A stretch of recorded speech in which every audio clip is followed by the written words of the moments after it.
Los 2 talentos. Llegando también el que había recibido 2 talentos, dijo: Señor, 2 talentos me entregaste, aquí tienes, he ganado otros 2 talentos sobre ellos. Su señor le dijo: Bien, buen siervo y fiel, sobre poco has sido fiel, sobre mucho te pondré. Entra en el gozo de tu señor.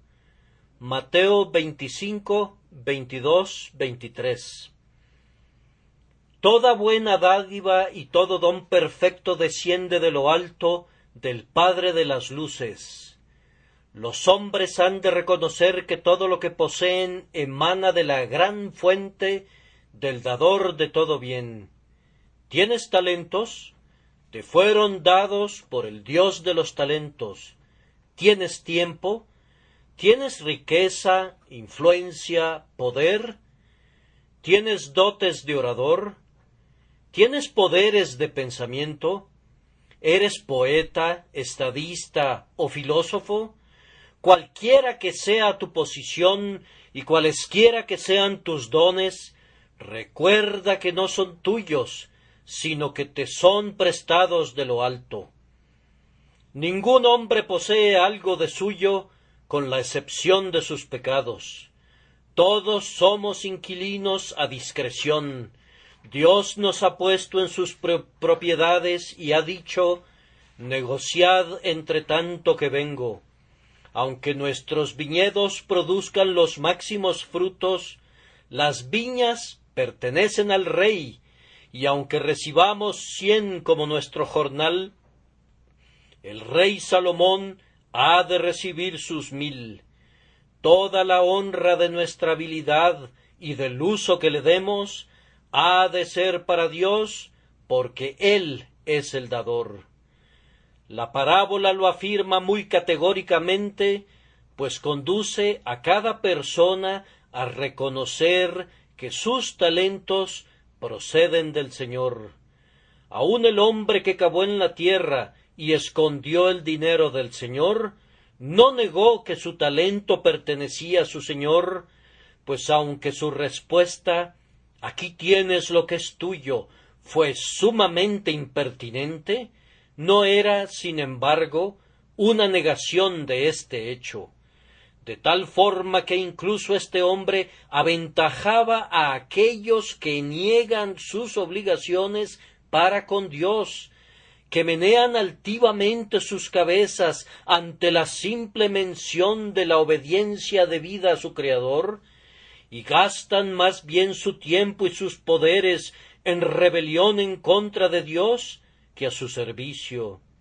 Oh, que todos fuéramos sabios para creer esta verdad y para ponerla en práctica, ya que es la más evidente de todas, que todo lo que tenemos lo hemos recibido del Altísimo. Ahora, hay algunos hombres en el mundo que sólo tienen unos pocos talentos. Nuestra parábola dice: a uno dio 5 talentos y a otro 2. A ellos voy a dirigirme esta mañana, y ruego que las pocas cosas hirientes que pudiera decir sean bendecidas por Dios para su edificación o reprensión.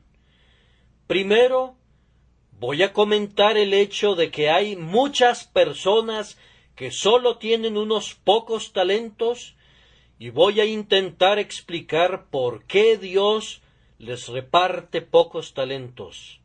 En segundo lugar, les recordaré que incluso por estos pocos talentos han de rendir cuentas. Y en tercer lugar, voy a concluir haciendo la consoladora observación de que si nuestros pocos talentos son usados correctamente, ni nuestra propia conciencia ni el juicio de nuestro Señor nos condenarán por no rendir más. Entonces, en primer lugar, Dios ha criado a algunos hombres con pocos talentos. Los hombres hablan con frecuencia de los demás como si Dios no hubiera establecido diferencias mentales entre ellos. Un hombre se descubre exitoso y entonces supone que si todos los demás hombres hubiesen sido tan diligentes y perseverantes como él mismo, todos habrían sido necesaria e igualmente exitosos. A menudo escucharán comentarios en contra de algunos ministros que son hombres piadosos y sinceros, pero que no tienen un poder de atracción, y son llamados individuos holgazanes y perezosos porque no pueden provocar mucha conmoción en el mundo, aunque la razón pudiera ser que sólo tengan poco talento y están haciendo el mejor uso del que tienen, y por tanto no debían ser censurados por la pequeñez de lo que son capaces de lograr. Es un hecho que incluso en nuestro nacimiento hay diferencias, y esto lo debería entender cualquiera. No todos los niños son igualmente precoces, y no todos los hombres son igualmente capaces de aprender o de enseñar. Dios ha establecido diferencias eminentes y maravillosas. No hemos de suponer que toda la diferencia entre un Milton y un hombre que vive y muere sin ser capaz de leer ha sido generada por la educación. Sin duda hubo originalmente alguna diferencia, y aunque la educación cuenta mucho, no puede hacerlo todo. El terreno fértil, cuando está bien labrado, necesariamente producirá más que la mejor propiedad cuyo suelo sea duro y estéril. Dios hizo grandes a algunos y estableció las diferencias, y nosotros, al tratar con nuestros semejantes, hemos de recordar esto para no decir cosas duras de aquellos mismos hombres a quienes Dios dirá después: «Bien, buen siervo y fiel». Pero, ¿a qué se debe que Dios no ha dado a todos los hombres talentos semejantes? Mi primera respuesta es: porque Dios es soberano, y de todos sus atributos, el que le agrada manifestar mayormente después de su amor es su soberanía. El Señor Dios quiere que los hombres sepan que tiene el derecho de hacer lo que quiera con lo suyo. Por esto es que la salvación la da a algunos y a otros no, y su única respuesta a cualquier acusación de injusticia es: «Mas antes, oh hombre, ¿quién eres tú para que alterques con Dios? Dirá el vaso de barro al que lo formó: ¿por qué me has hecho así?»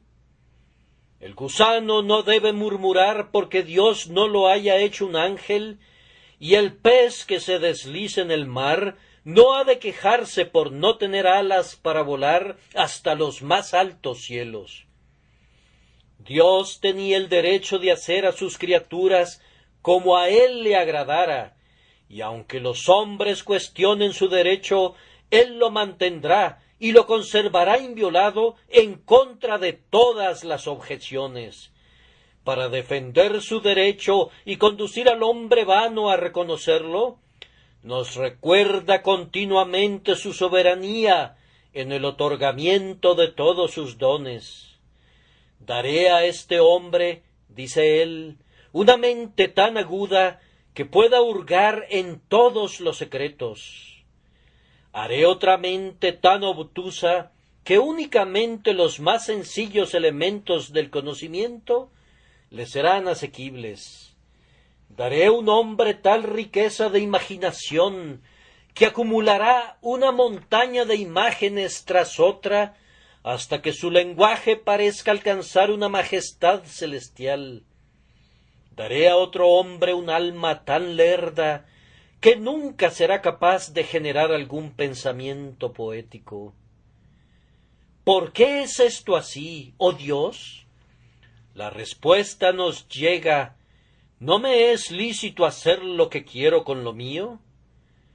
Pues no habían aún nacido, ni habían hecho aún ni bien ni mal, para que el propósito de Dios conforme a la elección permaneciese, no por las obras, sino por el que llama, se le dijo, el mayor servirá al menor. Y así está escrito en lo concerniente a los hombres, que uno de ellos será más grande que el otro.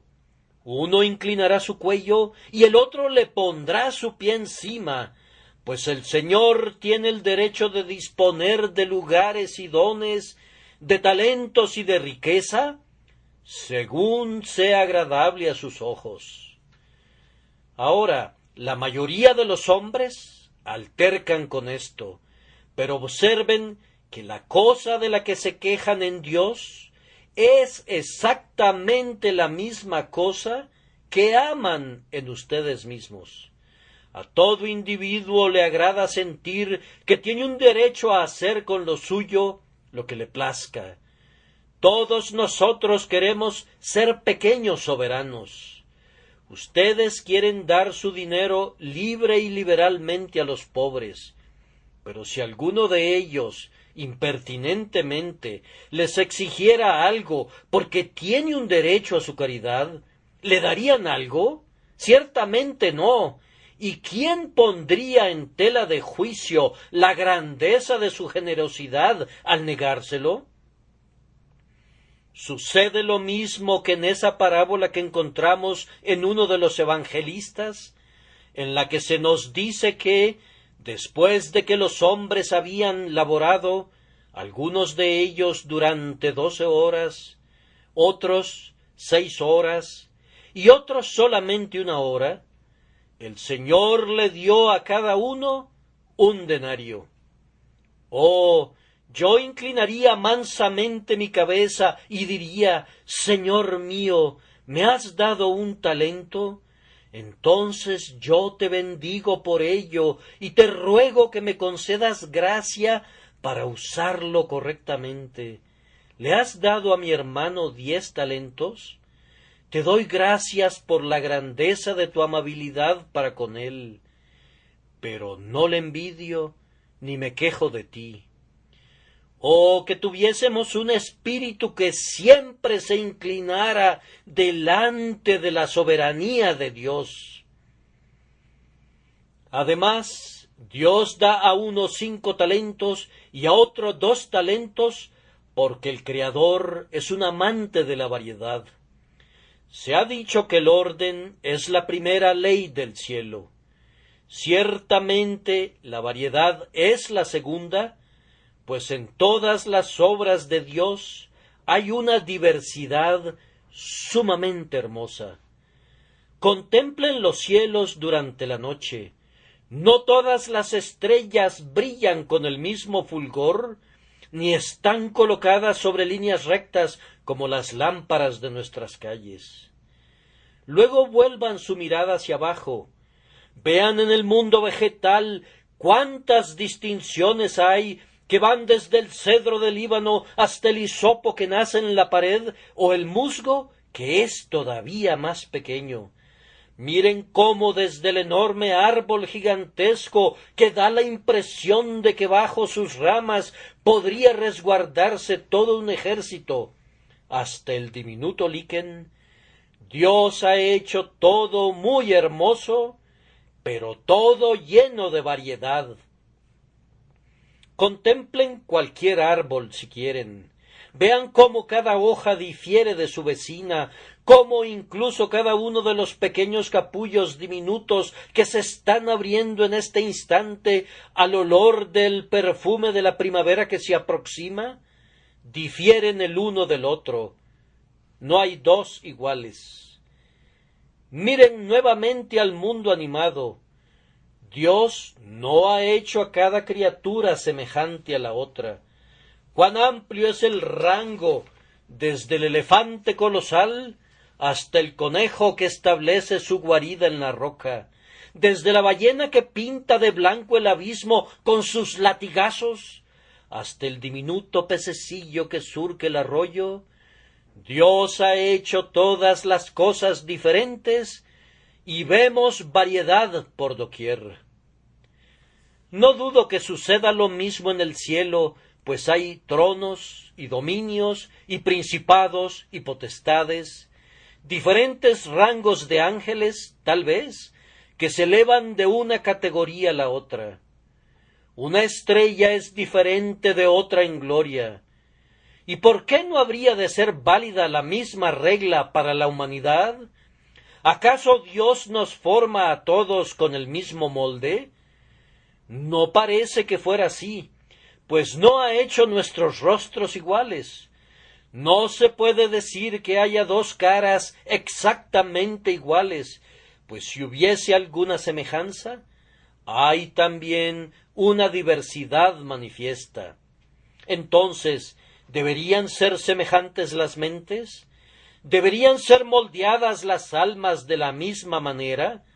¿Debería reducirse la creación de Dios a una gran fábrica en la que todo fuera fundido en el mismo fuego y derramado en el mismo molde? No, por causa de la variedad. Él hará a un hombre un renombrado David, y a otro lo hará un desconocido escudero de David. Hará que un hombre sea Jeremías, que habrá de profetizar, y de otro hará un Baruc, que únicamente leerá la profecía. Uno será rico como Epulón, otro será pobre como Lázaro. Uno hablará con una voz fuerte como el trueno, y otro será mudo.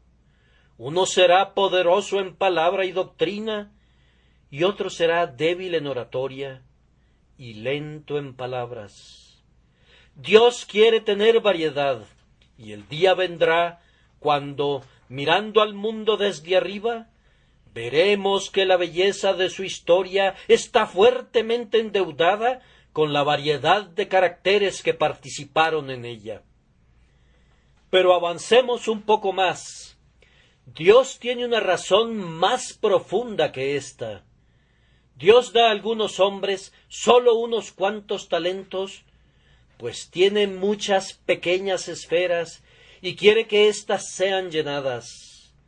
Hay un gran océano y necesita habitantes. Oh Señor, tú has hecho a Leviatán para que nade en él. Hay una gruta secreta, una caverna oculta, muy lejos en las profundidades del mar. Su entrada es muy pequeña. Si no hubiese otros seres que un Leviatán, se quedaría sin un inquilino para siempre. Un pececito es formado, y ese pequeño espacio se convierte en un océano para él. Hay miles de ramas y de ramilletes en los árboles del bosque.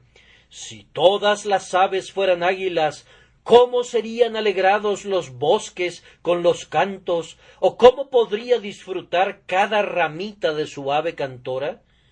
Pero debido a que Dios quiere que cada ramita tenga su propia música, hizo que el ave cantora se posara en ella. Cada esfera ha de tener la criatura que la ocupe adaptada al tamaño de la esfera. Dios actúa siempre económicamente. ¿Tiene el propósito de que un hombre sea el pastor de alguna pequeña parroquia de 400 o 500 habitantes? ¿De qué serviría que le diera a ese hombre las habilidades de un apóstol? ¿Tiene Dios el propósito de que una mujer sea la humilde maestra de sus propios hijos en casa, una tranquila preceptora de su familia?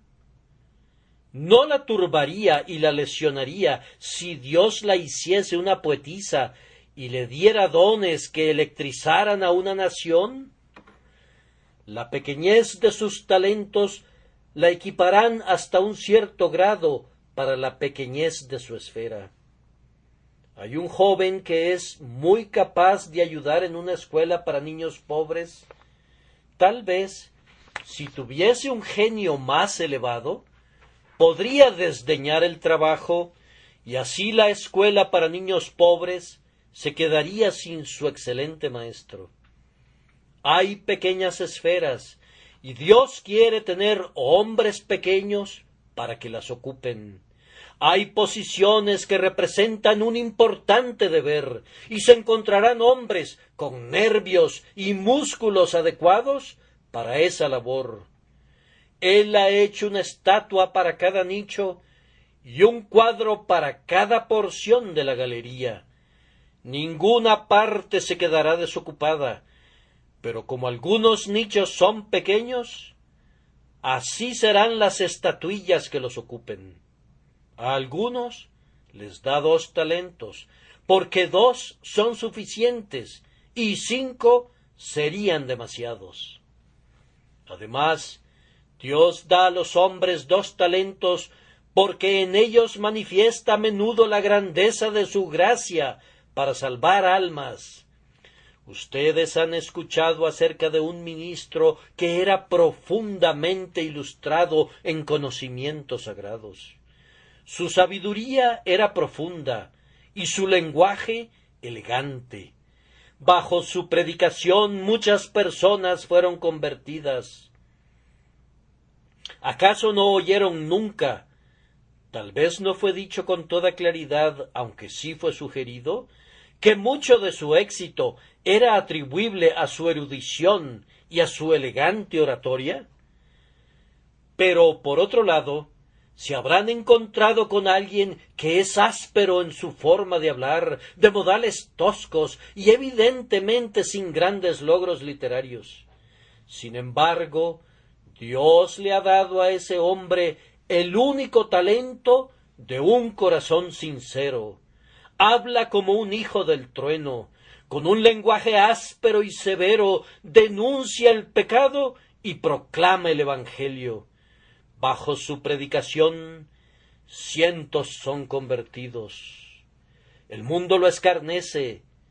No puedo ver ninguna razón para ello, dice el erudito. Todo es basura, plática vacía, el hombre no sabe nada. El crítico toma su pluma, le limpia la punta, la hunde en la tinta más amarga que pueda encontrar y escribe una historia sumamente deleitable de ese hombre, en la que llega tan lejos como para afirmar todo tipo de calumnias. Tal vez no diga que ve cuernos sobre su cabeza, pero con la excepción de eso, dice casi todo lo demás. Ese hombre es todo lo que sea malo y nada que sea bueno. Lo denuncia exhaustivamente, es insensato, es vano, es ruin, es altivo, es inculto, es vulgar.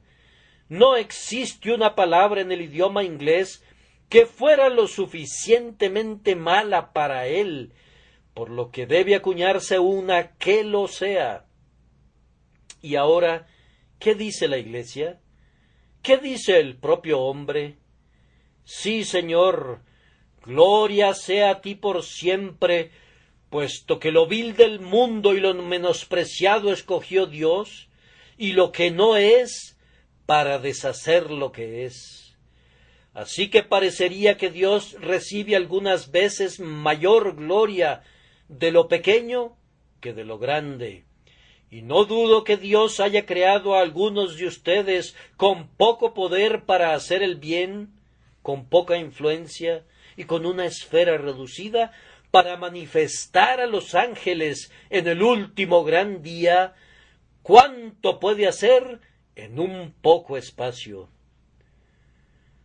Ustedes saben, queridos amigos, que hay 2 cosas que siempre atraerán nuestra atención. Una es la habilidad incorporada a una corpulencia estupenda. Vemos al gigantesco navío, al Leviatán, y nos maravilla que el hombre haya podido fabricarlo. En otro momento vemos un elegante objeto de arte que ha de estar colocado sobre una superficie menor a 1 pulgada cuadrada, y decimos, bien, entiendo cómo pueden fabricar los hombres un navío gigantesco, pero no puedo comprender cómo un artista pueda tener la paciencia y la habilidad para hacer una cosa tan diminuta como esta. Y amigos míos, Me parece que Dios no es un Dios más grande para nuestro entendimiento cuando vemos los campos sin fronteras del éter y los incontables astros que flotan en él, que cuando vemos a una humilde mujer aldeana y contemplamos la perfecta palabra de Dios cumplida en su alma y la más alta gloria de Dios, obrada con su poco talento. Seguramente si el hombre puede honrarse en lo pequeño, así como también en lo grande, el infinito y eterno se glorifica mayormente cuando se inclina a la pequeñez de la humanidad. Nuestra segunda proposición era que incluso por unos cuantos talentos habrá que dar cuentas. Cuando pensamos en el día del juicio, somos muy propensos a imaginar que algunos individuos estarán sujetos a un proceso más riguroso que los demás. Yo sé que muchas veces, cuando he estado leyendo la historia de Napoleón, he dicho involuntariamente: «He aquí un hombre de tremenda habilidad, el señor del mundo. Se requerirían 12 siglos para producir otro hombre semejante, pero aquí tenemos a un hombre que prostituye toda su habilidad ante la ambición, que conduce a sus ejércitos como una inundación destructora que arrasa todos los países, que hace enviudar a las esposas y deja sin padres a los hijos, no por cientos ni por miles, sino por millones». ¿Cuál habrá de ser su solemne rendición de cuentas cuando esté delante del trono de Dios?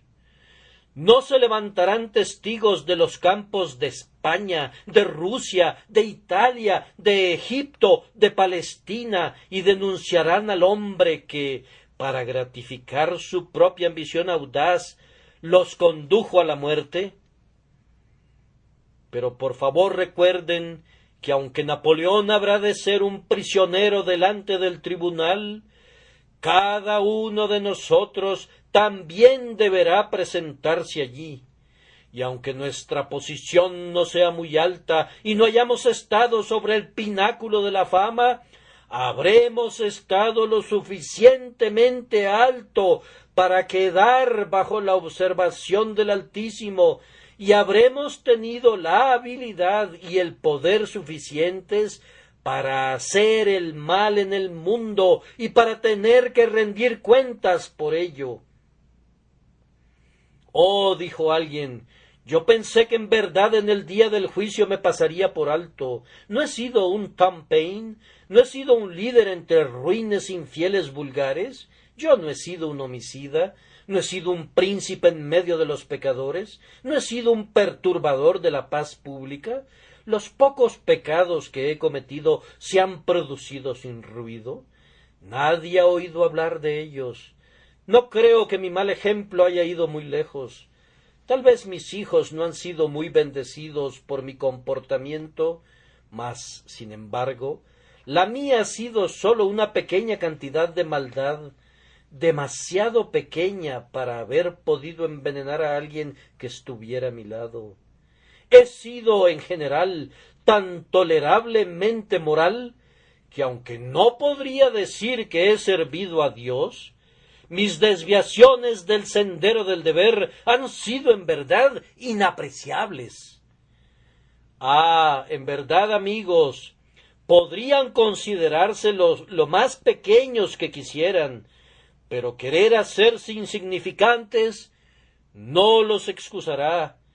Muy poco les ha sido confiado, entonces tienen menos problemas para hacer uso de sus talentos. El hombre que tiene muchos talentos requiere de una labor más ardua para usarlos a todos.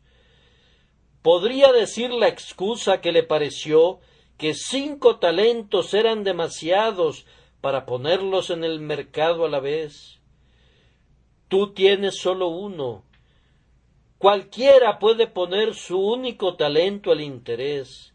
No te costaría mucho hacer eso, y en tanto que vivas y en tanto que mueras, sin haber incrementado ese único talento, tu culpa se verá incrementada en grado sumo por el simple hecho de que tu talento no era sino pequeño y consecuentemente el dilema de usarlo no podía ser sino pequeño también. Si tenías poco, Dios requería poco de ti. Vamos entonces, ¿acaso no produjiste eso? Si un hombre pone una casa en renta al precio de 1 libra esterlina por año, sin importar cuán pequeña sea la casa para el valor de la renta, si no cobrara su renta, no tendría ni la mitad de la excusa que tendría si su renta hubiese sido de 100 libras y no la hubiese podido cobrar. Tú serás más inexcusable en razón de lo poco que se requería de ti.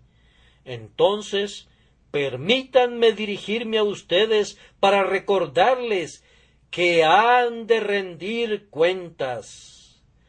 Recuerda, querido lector, que en el día del juicio tu rendición de cuentas habrá de ser personal.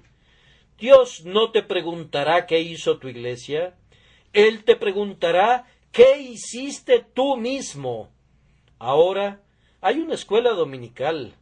Si Dios juzgara a todos los miembros de la iglesia como un cuerpo, cada uno de ellos diría: «Oh Señor, como un cuerpo teníamos una excelente escuela dominical y teníamos muchos maestros», y así se excusarían a sí mismos. Pero no es así. Uno a uno, todos los profesantes habrán de concurrir delante de él. ¿Qué hiciste por la escuela dominical? Yo te di el don para que enseñaras a los niños. ¿Y qué hiciste? ¿Qué hiciste tú? Tú no debes responder ahora por el grupo con el que estabas unido, sino por ti como un individuo. Oh, dirá alguno, había un gran número de ministros pobres. Yo estaba en el Surrey Hall y se hicieron muchas cosas por ellos. No, ¿qué hiciste tú? Has de ser responsabilizado personalmente por tu propia riqueza, por tu propia habilidad. Bien, dirá alguien, me alegra decir que hay mucha más predicación ahora de la que solía haber. Las iglesias parecerían estar muy activas. Sí, amigo, y parecieras tomar parte del crédito para ti. ¿Predicas más tú de lo que solías predicar? Tú eres un ministro. ¿Haces tú algún mayor esfuerzo? Recuerda que no es de lo que tus hermanos están haciendo, sino de lo que tú estás haciendo, de lo que se te pedirá cuentas en el tribunal de Dios.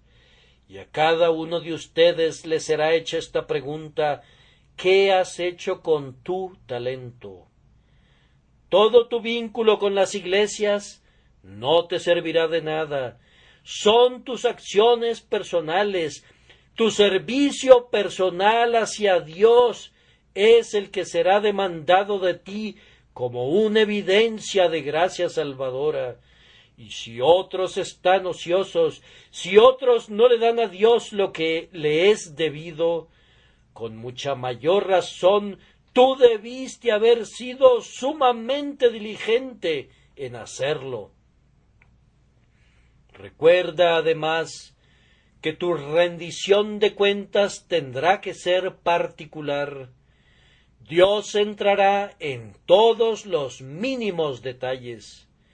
En el día del juicio no tendrás que hacer un apresurado reporte global, sino que cada inciso será leído. ¿Puedes probar eso? Sí.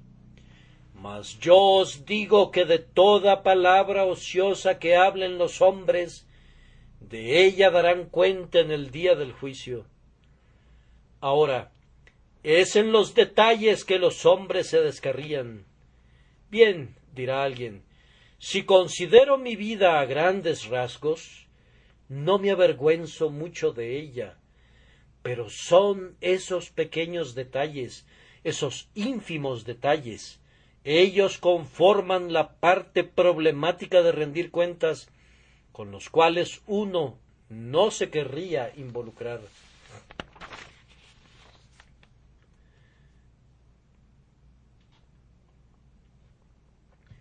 ¿Sabes que todo el día de ayer se constituyó de pequeñeces?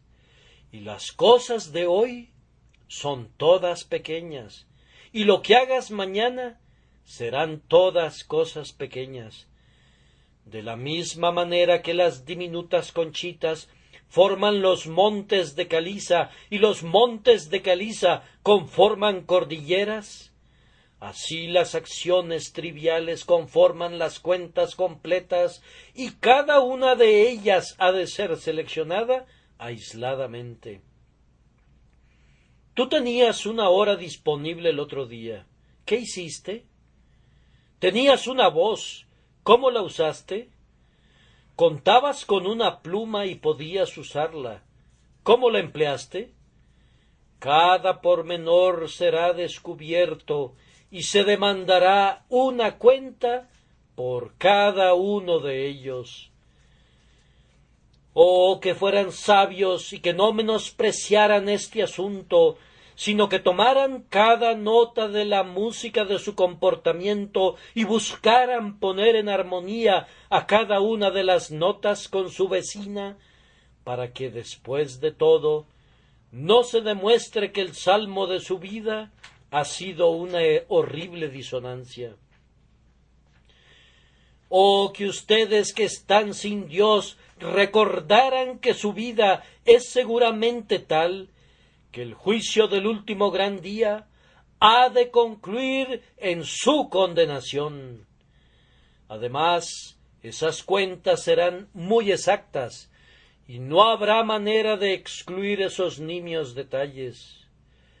Oh, fueron en verdad unos cuantos pecadillos y unos asuntos muy ínfimos, no llevé la cuenta de ellos. Pero de todos ellos se hará un inventario en aquel momento. Cuando Dios llegue para examinar nuestros corazones al final, los pecados de 1 centavo, lo mismo que las iniquidades de 1 libra esterlina, todo será presentado en nuestra contra y se rendirán cuentas exactas.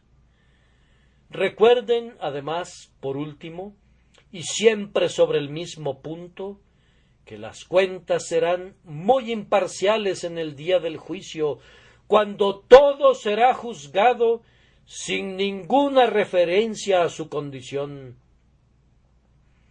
El príncipe será convocado para dar cuenta de sus talentos, y a su lado habrán de estar su cortesano y su esclavo.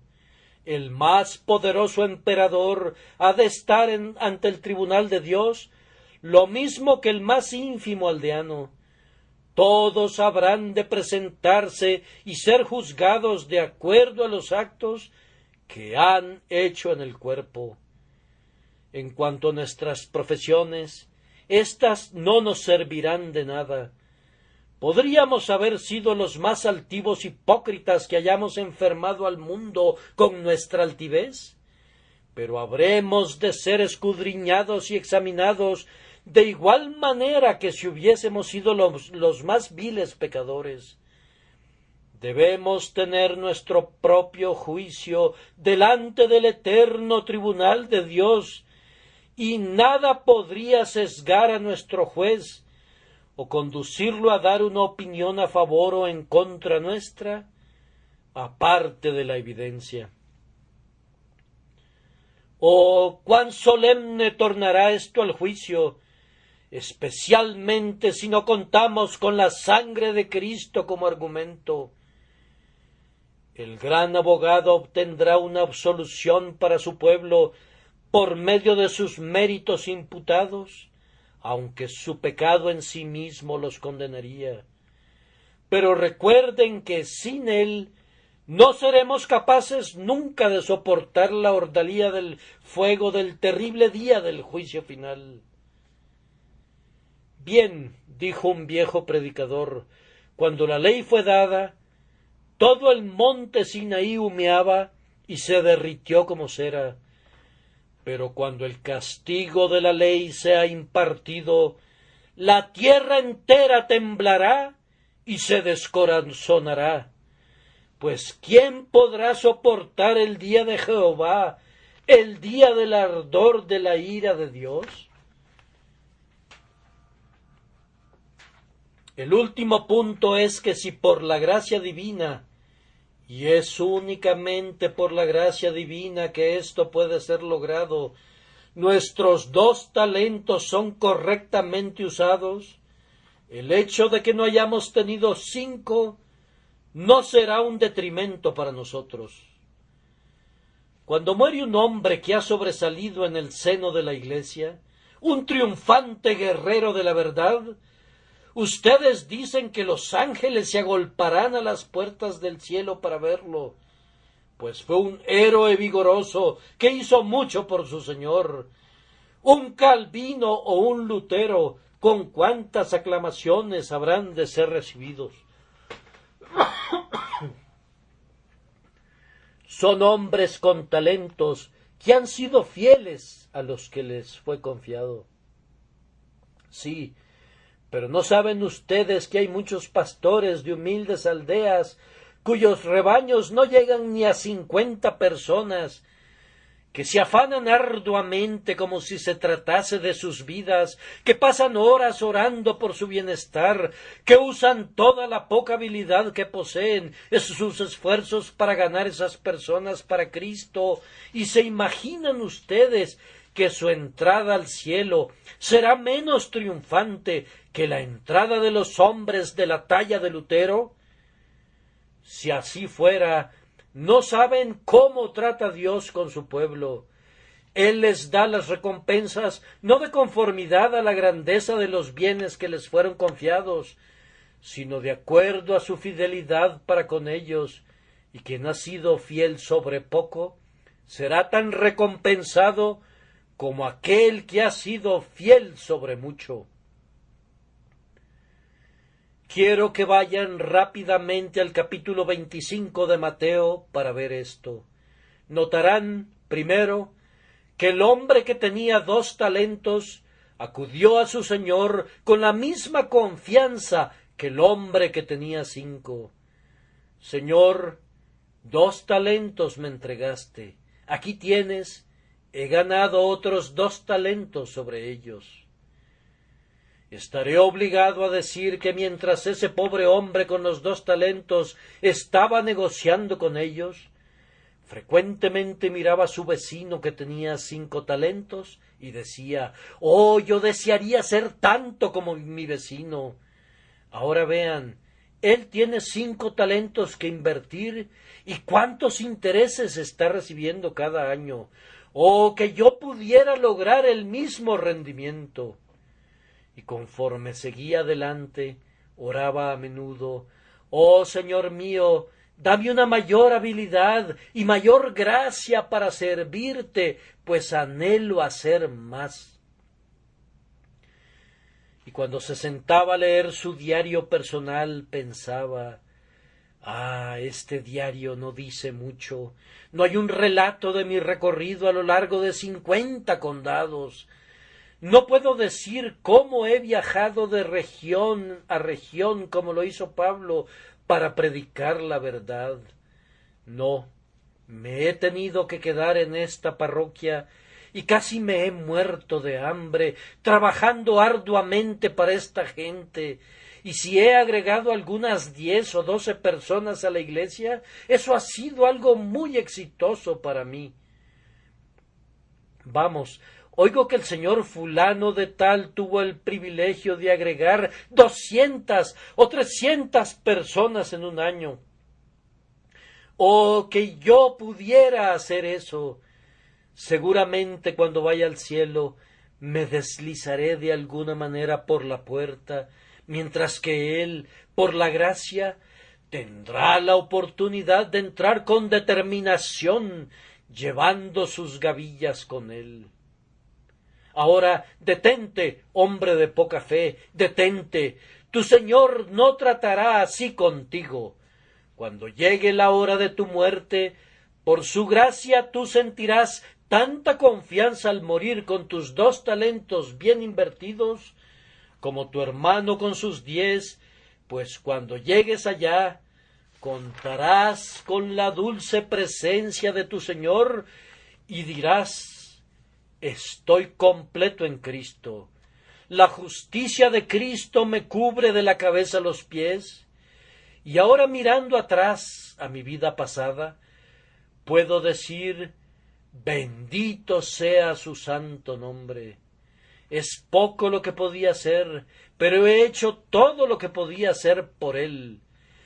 Sé que perdonará mis defectos y remitirá mis fracasos, y nunca miraré hacia atrás a mi cargo en la humilde aldea sin sentir mucho gozo, porque el Señor me permitió trabajar allí.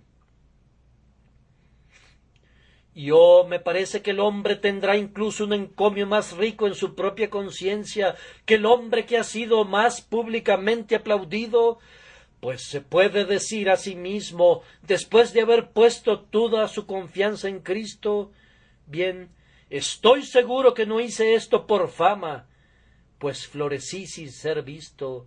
He perdido mi dulzura con el aire del desierto. Nadie se ha enterado jamás de mis actos. Lo que yo hice se quedó entre mi Dios y yo, y puedo rendirle mis cuentas y decirle: Señor, lo hice por ti y no para honrarme a mí mismo. Sí, amigos, podría hablarles ahora de muchas decenas de evangelistas denodados en esta nuestra tierra, que están trabajando más que cualquiera de nosotros, y sin embargo se llevan mucho menos honor. Sí, y podría mencionarles una gran cantidad de misioneros de la ciudad, cuyo arduo trabajo por Cristo está más allá de cualquier medida de alabanza, que nunca alcanzan una gran recompensa aquí, es más, que se enfrentan con desaires y desatenciones. Vean al pobre hombre cómo comienza sus tareas, tan pronto se va de su lugar de adoración hoy. Tiene 3 horas esta tarde para pasarlas con los enfermos, y después lo verán trabajar el lunes por la mañana. Tiene que ir de casa en casa, pero a menudo recibe portazos en su cara, a menudo se ve expuesto a la gentuza y a los borrachos, y recibe burlas y escarnios, y se reúne con personas de todas las persuasiones religiosas o que no tienen ninguna persuasión. Continúa trabajando arduamente, tiene su pequeña reunión por la noche, y ahí reúne un pequeño rebaño y ora con ellos, y de vez en cuando consigue la conversión de un hombre o de una mujer, pero no se lleva ninguna honra. Sólo le presenta al ministro al recién convertido y le dice: Señor, aquí está un buen hombre, creo que ha sido reclutado. ¿Podría bautizarlo y recibirlo en su iglesia? El ministro recibe todo el crédito por eso, pero en cuanto al pobre misionero citadino, no se menciona nada de él, o en todo caso, muy poco. Tal vez se da alguna vez es la sola mención de su nombre, el señor Brown o el señor Smith, pero la gente no tiene una mayor consideración de él, excepto, tal vez, como un objeto de caridad que han de guardar, aunque él es el hombre que les da la caridad, dando toda la savia y la sangre y la médula de su vida, a cambio de unas pobres 60 libras esterlinas por año, cantidad que dista de satisfacer las necesidades básicas de su familia. Pero cuando él muera, amigo mío, ¿no tendrá una menor aprobación de su conciencia que el hombre al que se le permitió pararse delante de multitudes y que alzó a la nación al nivel de excitación por causa de la religión? Él se presentará delante de su Señor vestido con la justicia de Cristo, y con un rostro desprovisto de bochorno dirá: Señor, 2 talentos me entregaste, aquí tienes, he ganado otros 2 talentos sobre ellos. Además, y para concluir, ustedes podrán advertir que no hubo ninguna diferencia en el encomio de su señor, ni tampoco ninguna diferencia en su recompensa. En ambos casos dijo: bien, buen siervo y fiel, sobre poco has sido fiel, sobre mucho te pondré, entra en el gozo de tu señor. Aquí viene Whitefield, el hombre que se presentó ante 20,000 personas congregadas para predicar el Evangelio, quien en Inglaterra, Escocia, Irlanda y América testificó la verdad de Dios y que podía contar en miles a sus convertidos, incluso por un solo sermón. Aquí viene el hombre que soportó persecución y escarnio, pero que no fue atemorizado, el hombre de quien el mundo no era digno, que vivía para sus semejantes y que por fin murió por su causa. Pónganse de pie, ángeles, mientras el Señor lo toma de la mano y dice: bien, muy bien, buen siervo y fiel, entra en el gozo de tu Señor. Vean cómo la gracia inmerecida honra al hombre a quien habilitó para actuar valientemente. Pero presten atención, ¿quién viene allá? Es una pobre criatura que se ve muy descarnada, que en la tierra era tísica. De vez en cuando brotaba un rubor ético en sus mejillas, y tuvo que permanecer acostada durante 3 años en su lecho de enferma. ¿Acaso sería la hija de un príncipe, ya que parece que el cielo está haciendo mucho alboroto por causa de ella? No, ella era una pobre muchacha que ganaba su sustento con su aguja de costurera y que trabajó hasta consumirse. Puntada, puntada, puntada, de la mañana a la noche. Y aquí viene. Descendió prematuramente a la tumba, pero aquí viene semejando gavillas de mieses plenamente maduras para entrar al cielo. Y su Señor dice: bien hecho, buena y fiel sierva, sobre poco has sido fiel, te pondré a gobernar muchas cosas, entra en el gozo de tu Señor. Ella toma su lugar junto a Whitefield.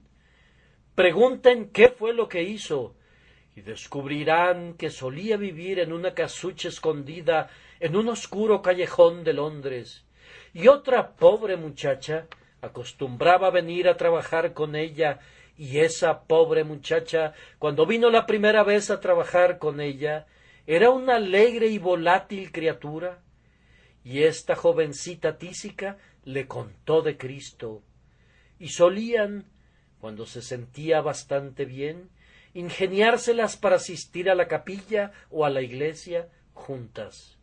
Al principio le resultaba difícil convencer a la otra chica que fuera, pero la presionaba amablemente, y cuando la chica se descarrió un poco, la otra nunca se rindió. Solía decirle: oh, Juana, yo quisiera que amaras al Salvador.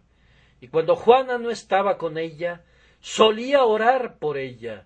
Y cuando Juana estaba junto a ella, oraba con ella. Y de vez en cuando, mientras cosía, le leía una página de la Biblia, pues la pobre Juana era analfabeta. Y con muchas lágrimas procuraba hablarle del Salvador que la amaba y que se había entregado por ella.